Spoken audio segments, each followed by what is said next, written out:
transition entre les sciences, les arts, tout ça. Si je demande à un savant qu'est-ce qu'il fait, lui aussi il invente. C'est au nom de ma création que j'ai quelque chose à dire à quelqu'un. La limite de tout ça, c'est quoi? C'est l'espace-temps. Si bien que si toutes les disciplines communiquent, toutes les disciplines communiquent ensemble, c'est au niveau de ce qui se dégage jamais pour soi-même, mais qui est comme engagé dans toute discipline créatrice, à savoir la constitution des espaces-temps.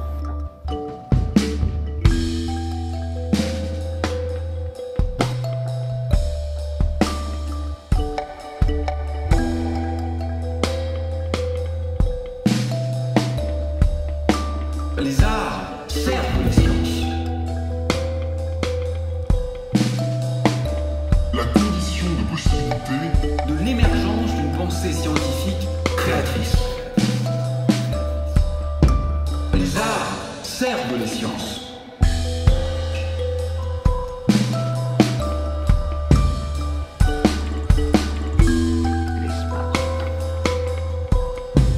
Qu'est-ce qui pique et qui fait pas mal? Qu'est-ce qui pique et qui fait pas mal? La curiosité.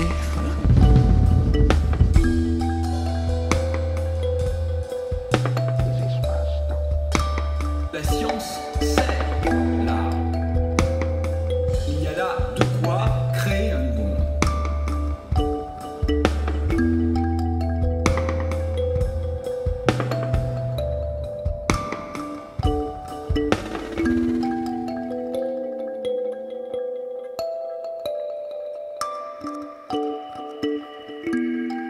Les quarks, les noyaux, les atomes, les molécules, les corps, les continents, les planètes, les étoiles, les galaxies, les amas, les filaments, les murs cosmiques, l'univers.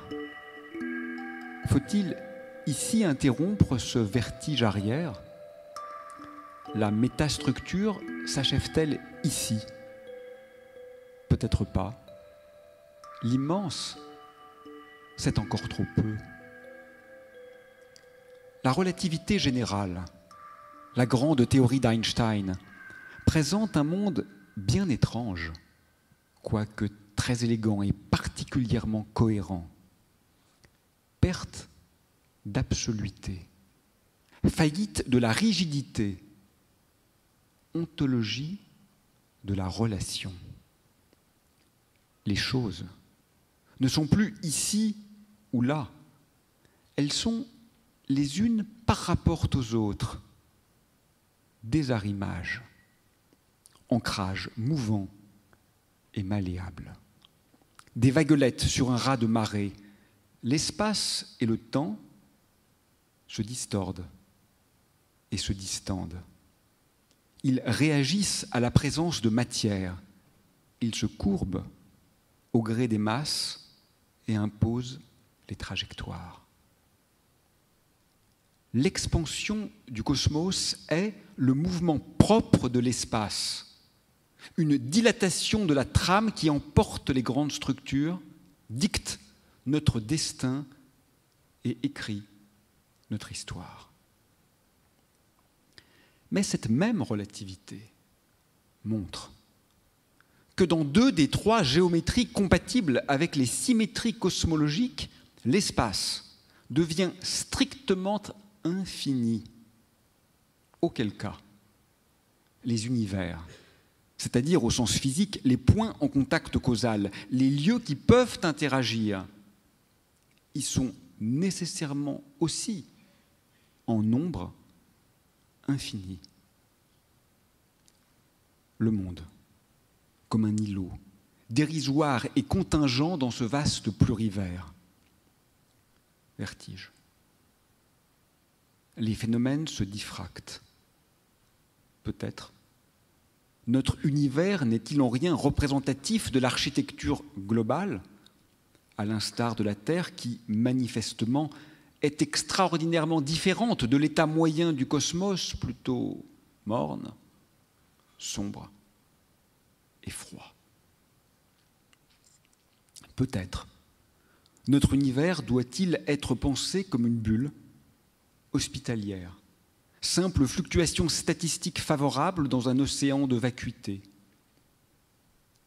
La magnifique adéquation du réel et de nos besoins ne serait alors qu'un simple effet de sélection. Nous nous trouverions dans les lieux compatibles avec notre existence. Mais le monde, le vrai monde, serait bien plus vaste, diversifié et foisonnant, bigarré et diapré au-delà du disciple, sans préjuger naturellement du formidable pouvoir d'adaptation de la vie qui sait frayer d'improbables chemins, sauf, bien sûr, quand elle est réifiée et martyrisée, comme ici, et maintenant, massacrée sur l'autel de la bêtise impériale. La relativité générale peut également conduire à des mondes multiples par la présence de trous noirs. Ces petites sphères résultent de l'implosion des étoiles massives et présentent une gravité si élevée que même la lumière se trouve piégée.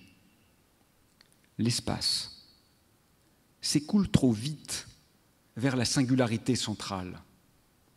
Le mouvement propre de la trame l'emporte sur les velléités exploratoires des photons. Pour banal qu'il soit, habitant reconnu du bestiaire de l'astrophysicien, ces astres occlus ne sont pas pour autant dépourvus d'étrangeté. Il semble, en particulier, que leur volume interne ne cesse de croître, comportement subtil de la gravitation relativiste.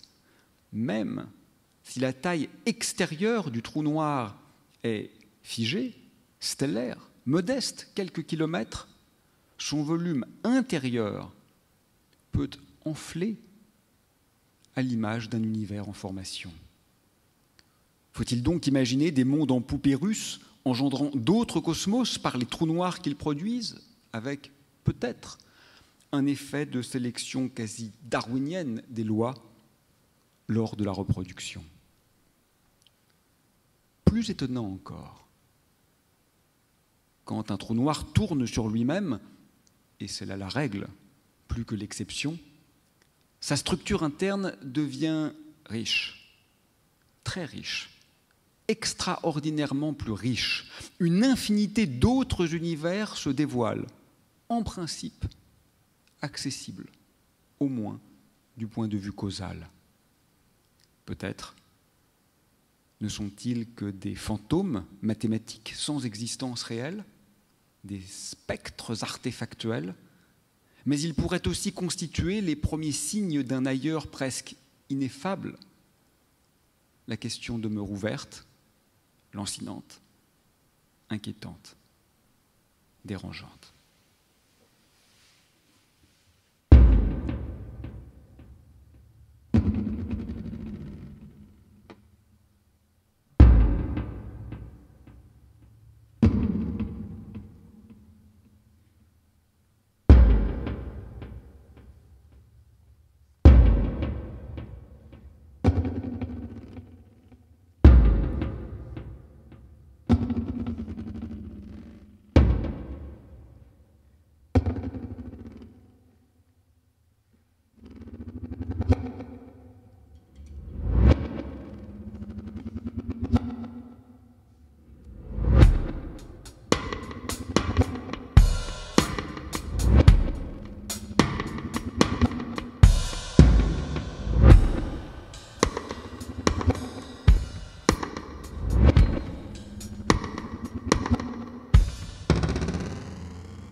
peu après le Big Bang,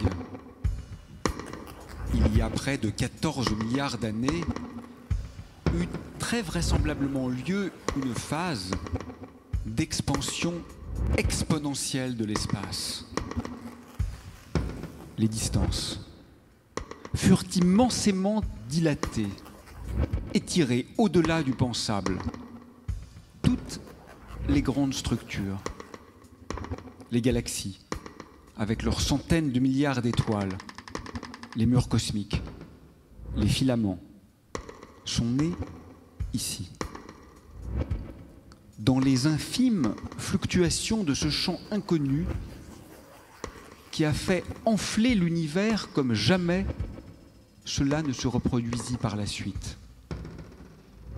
Pourtant, quand on regarde de plus près, l'inflation semble engendrer non pas un univers, mais littéralement une myriade, peut-être une infinité d'univers bulles, des mondes arborescents, structures, gigognes.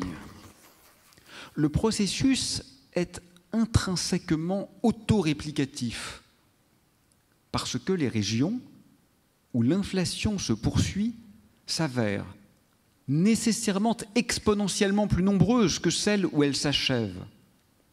La machine à créer de l'espace fonctionne sans faille. À quoi ressemblent ces autres univers? Les pistes, bien sûr, ne peuvent qu'être spéculatives et incertaines. Mais la théorie des cordes propose une vision saisissante. Elle se fonde sur l'hypothèse que les entités élémentaires ne sont pas ponctuelles, comme usuellement supposé, mais constituées plutôt de petits élastiques en vibration. À l'instar d'une corde de violon qui, suivant la position des mains sur le manche, peut générer toutes les notes de la gamme chromatique, les différents modes de vibration de ces cordes élémentaires engendreraient toutes les particules connues, mais aussi les interactions fondamentales. L'unification est radicale, presque hégémonique ou totégorique. Elle se paye néanmoins au prix presque exorbitant de l'introduction de dimensions supplémentaires qui échappent à notre vue et doivent par conséquent être recourbées, recroquevillées, compactifiées, dit-on en mathématiques. Mais les schèmes de compactification et les flux magnétiques généralisés qui les traversent sont si nombreux qu'il s'ensuit un quasi-continuum, quasi-infini de lois physiques possibles différentes. Voilà le très abyssal multivers. L'inflation crée des mondes bulles. La théorie des cordes, si elle est correcte, les emplit ou les structure avec des lois différentes. Ce ne sont plus seulement ici les phénomènes, mais également les régulateurs qui varient d'un univers à l'autre. Ailleurs, des mondes sans lumière, des mondes sans matière, des mondes à 7 dimensions d'espace. Peut-être, là encore, et plus radicalement, faut-il comprendre que les constantes fondamentales de la nature ne semblent miraculeusement propices à la vie et à la complexité que parce qu'elles adoptent ailleurs de multiples autres valeurs et qu'en tant que structure complexe, nous nous trouvons nécessairement là où elles permettent notre existence. À l'image des variations phénotypiques ou génotypiques que les biologistes nomment paysages, les lois de la physique, peut-être, varient au gré des aléas. Les poissons pourraient s'étonner qu'il y ait de l'eau partout dans l'univers, mais en réalité, ils ne peuvent simplement se trouver que là où il y a de l'eau. nous n'accédons qu'à un infime du réel. Une nouvelle révolution copernicienne se dessine peut-être. Après avoir été géocentré, héliocentré, galactocentré et cosmocentré, notre représentation globale se fait peut-être littéralement acentrique. Humilité diffuse, presque profuse. Aussi étonnante puisse-t-elle paraître, la proposition n'en demeure pas moins relativement orthodoxe. Bien que ces autres univers ne soient pas accessibles, le modèle global est bel et bien falsifiable, parce que le multivers n'est pas une hypothèse, il est une conséquence. Et la théorie qui le prédit peut être mise à l'épreuve dans ce monde si elle était réfutée, toutes ces prédictions, y compris ce vaste ensemble d'univers, s'évanouiraient évidemment avec elle. Mais si, au contraire, elle était acceptée, n'y aurait-il pas quelque chose de l'obstination, voire de l'obscurantisme, à lui dénier cette conséquence multiverselle, par ailleurs si fructueuse? Disposer d'un seul échantillon, notre univers, constitue évidemment une gageure. Tester par exemple les idées novatrices en physique des particules en ne disposant que d'une seule collision et non pas des milliards produites par nos accélérateurs serait délicat, mais non point impossible. De même, disposer d'un seul cosmos rend l'investigation globale complexe, mais demeure méthodologiquement assez banale. Et quand bien même le plurivers inviterait à revoir les linéaments de la pratique scientifique, à interroger le sens et les limites de la démarche, peut-être faudrait-il ne pas s'en inquiéter et se faire enfin poreux à cet ailleurs potentiel immiscé dans l'ici de nos élaborés.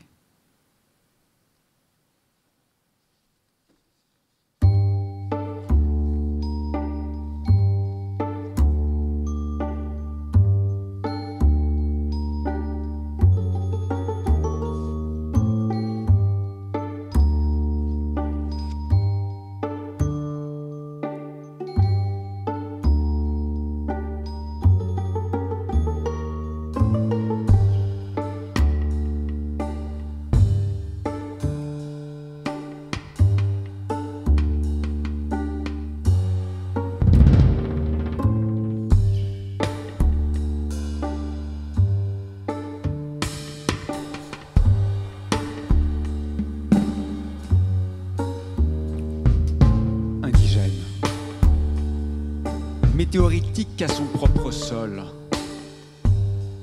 méréologique à son propre choix. Indigène. Écho précédant le souffle famélique de l'obsédante chaleur du petit matin. Lenteur, assumée de l'inévidente évidence de regards parcourant le sable comme au premier jour. Car c'est effectivement le premier jour. Indigène, défis élancés aux acculturations endémiques, se pourléchant doucement de l'indéniable libido de leurs exigences cyniques. Imposante fierté, dans la très infime inclinaison nucale qui moque doucement l'inclination sociale. Relevé de la courbe échine contre l'imposture des dominations entérinées. Indigène, odeur de la terre qui redevient terre. Chair meurtrie, histoire en saccade d'une mémoire saccagée. Chair sacrée, lisière ébahie. d'un réel aboli. Indigène. Une certaine manière d'accueillir la nuit, de faire foule avec les spectres, de faire monde avec les gouttes. Connivence secrète, avec l'inouï du mythe lorsqu'il se flue de loin dans la charge intempestive des effacés d'en bas. Indigène. Fraternité non dite avec la horde des autres, mimétique à son ailleurs. Accueil indolent de quelques fragrances pimentées qui éraflent l'enlat, délicate suavité délogée au creux des engourdis, gifle, espiègle et nonchalammente insolente, assénée aux syncopes factices. Indigène. Densité résistante, endurcie et presque pétrifiée par les assauts innombrables de toutes les humiliations déjouées. Rictus, de vie crachée à la matrice de l'Empire, amour séditieux dérobé à l'horreur, torpeur exquisément mutine. Indigène. Savoir ancestral, déjouant par l'ici éprouvé le torse bombé de la République universelle. L'arme offerte aux fêlures abstraites. Sourire triste, brandi à la face de la meute des savants. Indigène. Aveu d'innocence. Regard insolent de l'enfant qui ose, droit dans les yeux. Oui, et alors? Indigène. Inspiration exogène d'une modernité moribonde de sa suffisance. Expiation endogène d'une humilité suturée de ses souffrances. Indigène. Anarchie du crépuscule. Coupable d'être. Une anxiété logée aux commissures, stigmate toujours réinventé du servage insevré. Indigène. Affidé des ombres, capable de donner l'ordre de désobéir, pour eux, au secret du secret. Indigène, reflet défait, éructé à l'indigence du colon.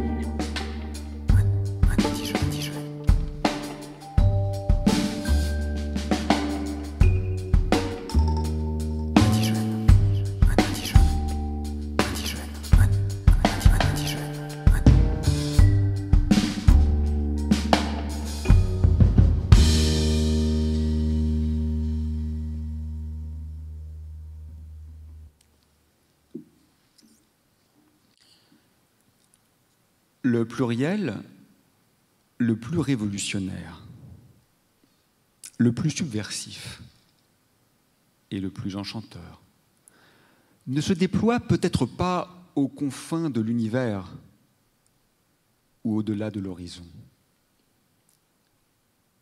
Depuis plus d'un siècle, le monde physique est décrit par la mécanique quantique, née presque trivialement de l'étude du rayonnement des fours, qui ne se comportent pas tout à fait correctement dans le domaine des hautes fréquences.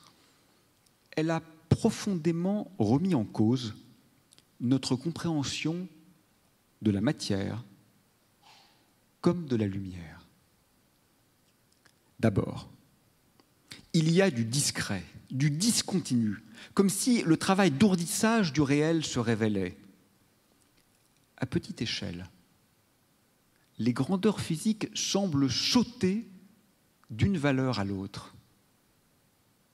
Ensuite, il y a du stochastique, de l'aléatoire.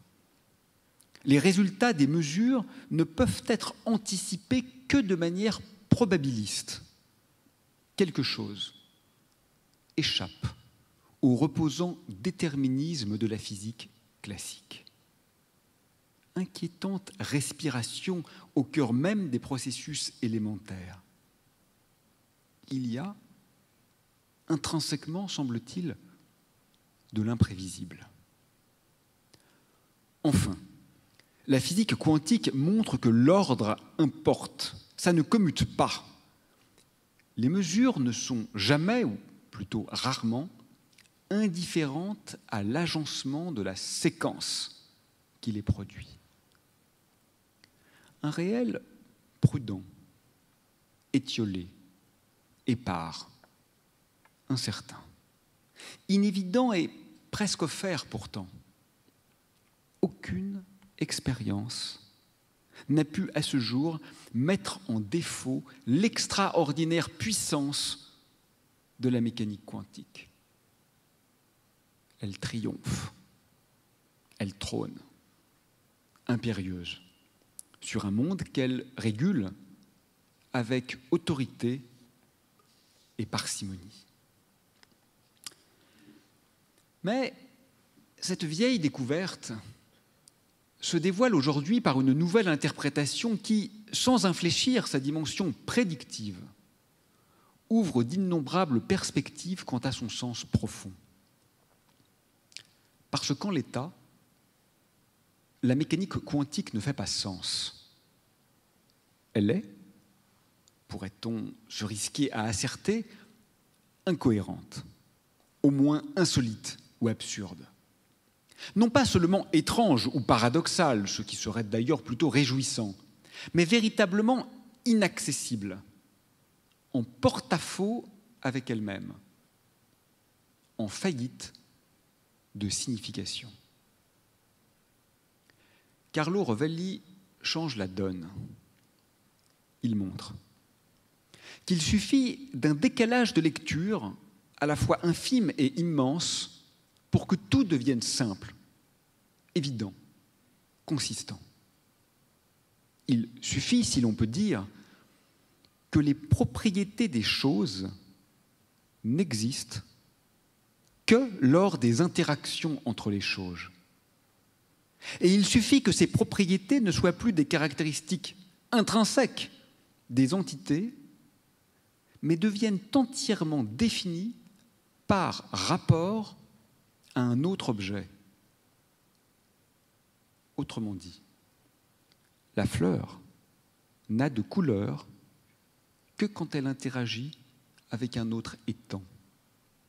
Mieux, cette couleur, pour la même fleur, peut être bleue pour une guêpe et rouge pour une abeille. Voilà peut-être ce que nous apprend la mécanique quantique et que nous n'avons pas véritablement commencé à comprendre. Voilà un multivers bien plus extraordinaire encore. Et il est ici, maintenant, partout. Naturellement, ce type d'effet étrange se rencontre rarement au quotidien parce que les interférences quantiques s'amenuisent suite aux moyennes induites par le macrocosme. Mais la déconstruction radicale demeure. La migration ontologique est stupéfiante. Le chat de Schrödinger n'est pas simultanément mort et vivant, mais il peut être mort pour les uns et vivant pour les autres. Un réel relationnel. La physique ne prédique plus sur l'en-soi, mais sur l'envers. Le rhizome du visible se désarime de la matrice de l'univocité. La situation est délicieusement ironique. L'histoire de la pensée occidentale s'est structurée autour d'un fantasme d'absoluité. La physique fut convoquée comme une arme fatale pour légitimer l'univocité non équivoque d'un en-soi dont la fière exhibition constituait le socle de toute démarche épistémologiquement signifiante. Or, les sciences, si on les regarde bien, semblent précisément nous dire tout autre chose. La relativité générale, on le sait depuis un siècle, a construit un monde de champs en interaction. Le cadre, en un sens, réintègre l'œuvre. Plus aucune structure figée, échappant à la dynamique d'un espace en constante évolution, n'est envisageable.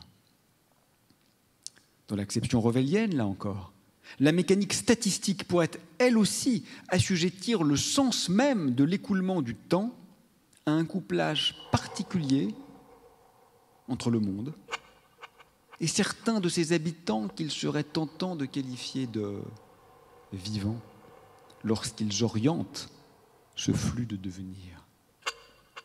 Toute la physique plaide aujourd'hui pour une désabsolutisation du réel et une diffraction de l'être. Peut-être qu'au commencement était la relation.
La diffraction ontique du réel physique, c'est encore trop peu. Ce n'est même pas la première marche de l'escalier sans fin qui éloigne du socle fantasmé de l'unité factice. Des mondes multiples, faits à partir de rien par l'usage de symboles. C'est ce que proposait le philosophe Nelson Goodman, des mondes qui pullulent, qui germent et qui meurent au gré de nos systèmes cognitifs. Des mondes créés par la puissance démiurgique de la pensée, incommensurables, irréductibles, intraduisibles. Ici, la physique demeure, mais elle n'est plus, à juste titre, qu'une version parmi tant d'autres. L'Occident a adoré Logos, comme il s'est adoré lui-même, passionnément, à la folie. Absoluité d'une raison machinique et désincarnée, idéal cartésien de transparence et de rigueur, imposant édifice à l'efficace, irréprochable, arme d'érosion massive, Narcisse, empereur, Narcisse, en pleurs. Une raison, une éthique, une vision, une civilisation, une science, un monde, unique et ordonné. Amoureux de sa puissance, enjôlé de suffisante extase. Qu'il est immense, ce monde technique d'arrogance enivrée. Il s'est même décrété universel, et c'est un peu vrai. Il a éradiqué avec systématicité toutes les alternatives qui menaçaient son orgueil ou sa fierté.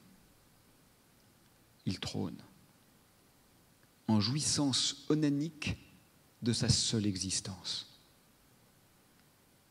Mais rien ne pourra faire qu'il n'ait pas été, qu'il ne survive pas un peu, en puissance ou en malice, caché, marginalisé, mais frissonnant de désir, ces mondes mutilés, ces univers gorgés de vie et saturés de possibles, ces failles dans la matrice de l'Empire, ces ouverts où la forêt n'est ni un outil, ni un espace, ni une ressource, ni un interdit, où la forêt est une épiphanie de sens, de contournement, de lianes et d'anfractuosité.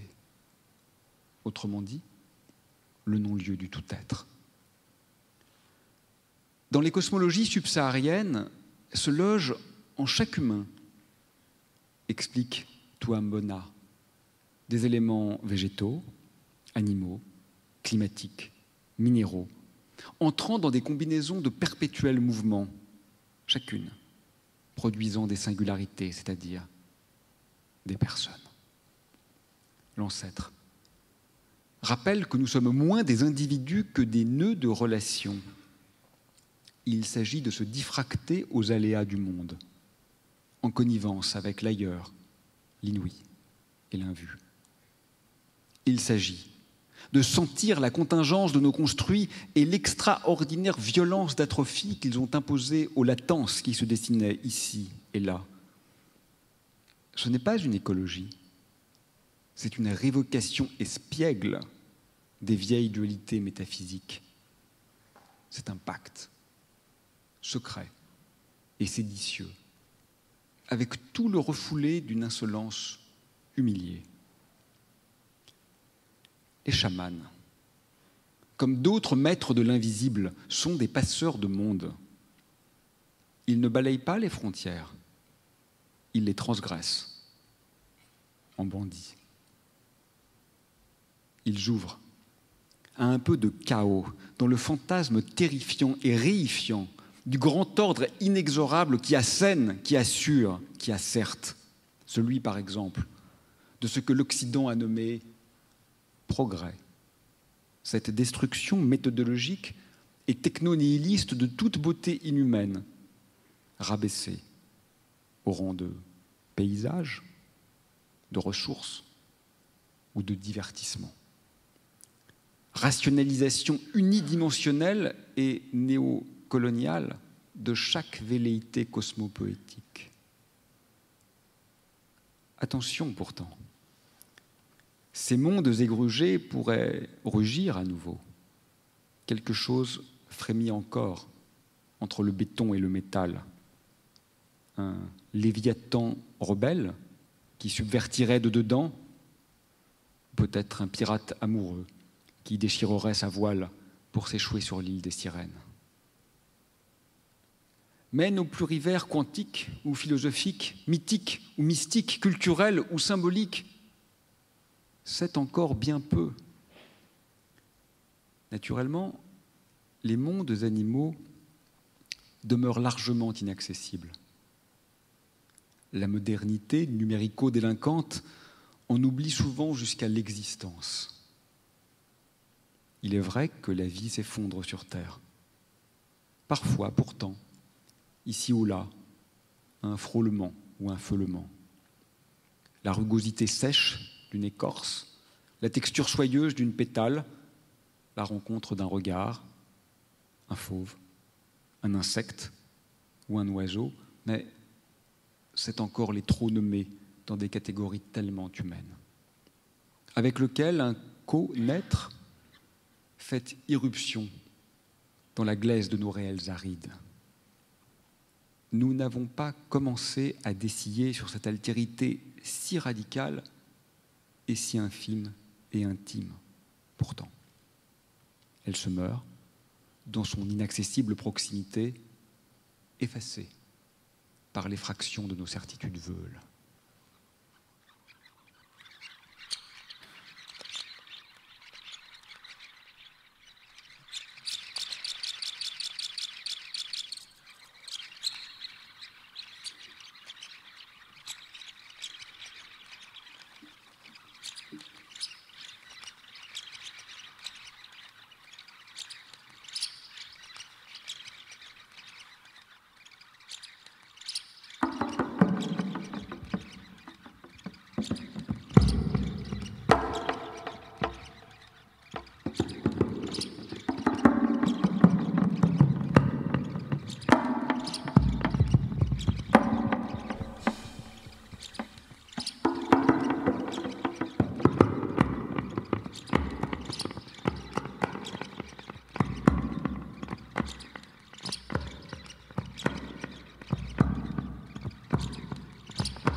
météore de marge monstre.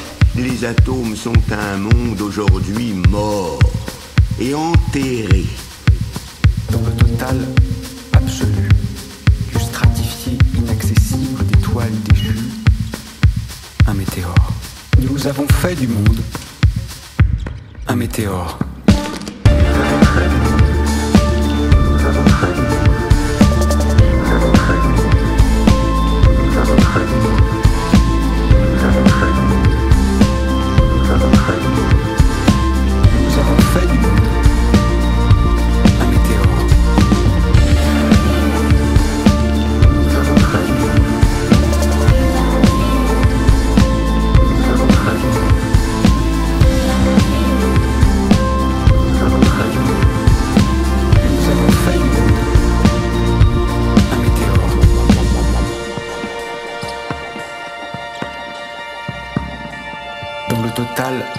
Absolu du stratifié inaccessible d'étoiles déchues, un météore.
Répondre à quelques questions pour un petit échange. On n'a pas énormément de temps parce que la salle doit être préparée pour le spectacle juste après.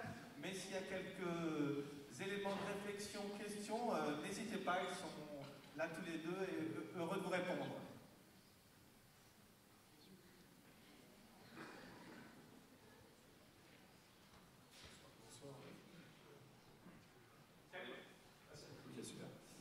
Je ne vais pas rentrer dans les détails puisqu'à mon avis je ne m'y connais pas suffisamment. En fait, on a entendu parler de la théorie des cordes et j'aurais aimé savoir du coup est-ce que la gravitation quantique à boucle et la deuxième théorie auraient pu s'intégrer dans tout ce discours politique à la fois et rationnel. Est-ce qu'il y avait sa place dans toute cette... Je pense que c'est pour toi ça, Samuel. Hein. T'es sûr? Alors, on a deux belles théories en physique. Il y a la relativité générale, qui est la théorie de l'espace et du temps, et on a la mécanique quantique, qui est la théorie de la lumière et de la matière. Ce qui nous rend un peu schizophrènes, c'est que ces deux théories sont incompatibles et inconciliables l'une avec l'autre. Ça fait 100 ans que les plus grands esprits tentent de trouver des voies effectivement de rencontre entre ces deux pilastres vraiment de la science moderne, jusqu'à présent sans grand succès. Donc en effet, j'ai dit quelques mots tout à l'heure de la théorie des cordes, qui est une tentative très ambitieuse d'unification globale de toutes les forces, de toutes les interactions, mais qui est extrêmement coûteuse en termes d'hypothèses conceptuellement radicales supplémentaires. Et, comme vous venez de le mentionner, il y a également une approche alternative qui se nomme la gravitation quantique à boucle. Mais alors, comme j'ai déjà beaucoup parlé de Rovelli dans l'exposé et que je travaille aussi sur les boucles, je trouvais ça plus élégant de ne pas en parler précédemment. Mais effectivement, c'est une vision qui est très intéressante, dans laquelle l'espace lui-même est en quelque sorte constitué de petits grains élémentaires, de petits atomes d'espace, Et dans le cadre cosmologique, puisque c'est votre question, cela conduirait à penser un univers en contraction qui aurait précédé l'actuelle phase d'expansion du cosmos. Et dans ce modèle, le Big Bang finalement serait en quelque sorte régularisé, lissé et remplacé par un grand rebond. Il constituerait donc une sorte de gorge rabelaisienne, voilà, de goulet d'étranglement. Mais bien évidemment, ce qui fait aujourd'hui défaut dans tous ces beaux modèles, ce sont des indices observationnels. Et la réponse honnête et sincère est qu'à ce jour, nous n'en avons aucun. Monsieur ? Bonsoir. Vous nous avez vraiment fait rêver, et à travers ces milliers d'univers parallèles. Et ma question, elle est toute simple. Et Dieu dans tout ça? Parce que finalement, j'étais happé l'autre jour à une messe de Pâques, et je me suis fait cette réflexion, l'arbre de la connaissance. Nous sommes tous curieux de nature, c'est notre déterminisme. Et parce que nous avons été curieux dans le christianisme, nous avons été punis. Hein, et donc ces aberrations, et c'est comment concilier ces religions, ces croyances qui sont des forteresses, avec ces perspectives absolument incroyables que vous nous avez présentées. Alors, au risque de vous décevoir, je ne ferai pas la réponse de Laplace, qui, vous le savez, avait répondu au roi « Sire, je n'ai pas eu besoin de cette hypothèse ». Je préférerais la réponse de Wittgenstein, qui terminait son Tractatus par « Ce qu'on ne saurait dire, il faut le taire ».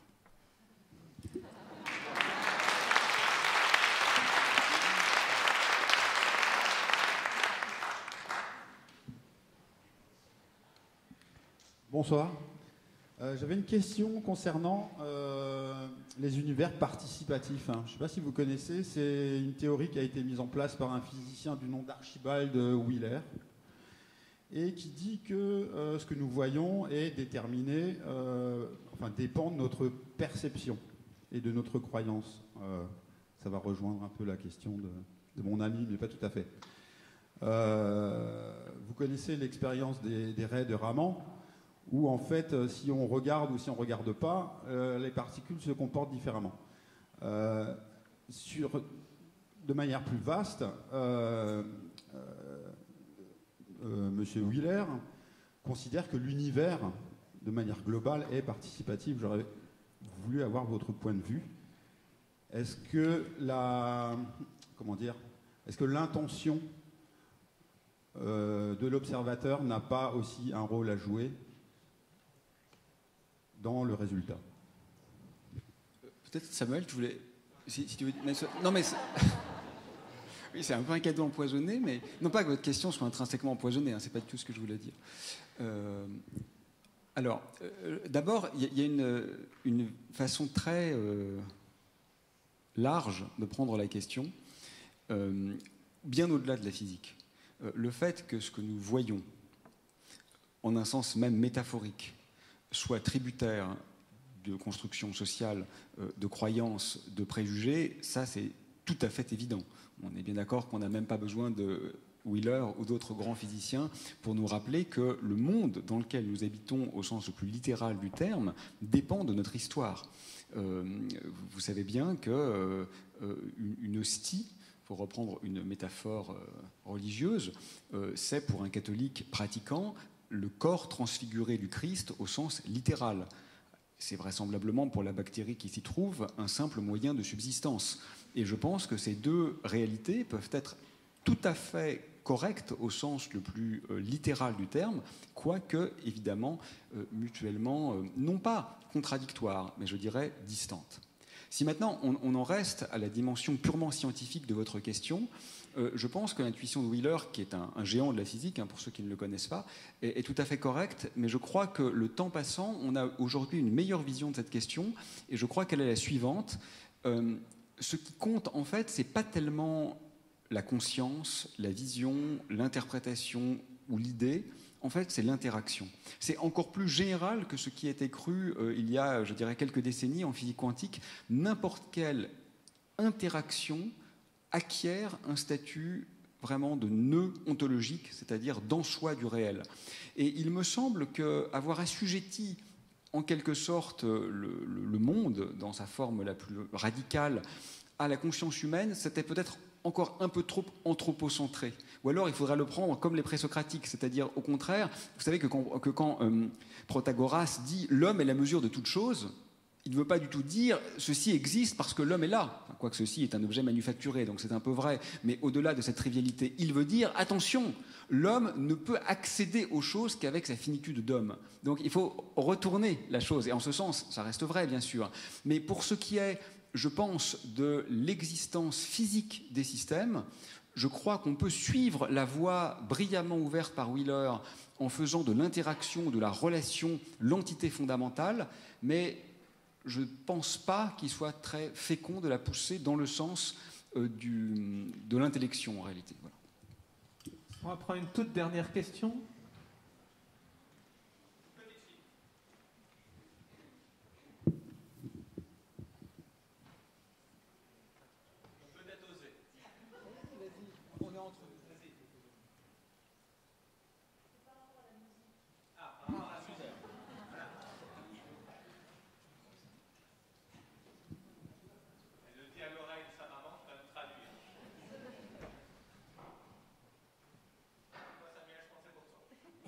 Elle était belle, votre musique.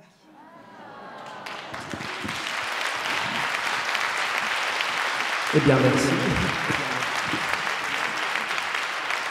Eh bien, c'est sur ces belles paroles de cette petite fille qu'on va devoir se quitter parce qu'il faut absolument installer la technique pour le spectacle qui suit. Olaf Nisch, n'hésitez pas à venir encore. On peut applaudir bien fort nos deux invités une dernière fois de cette curieuse rencontre.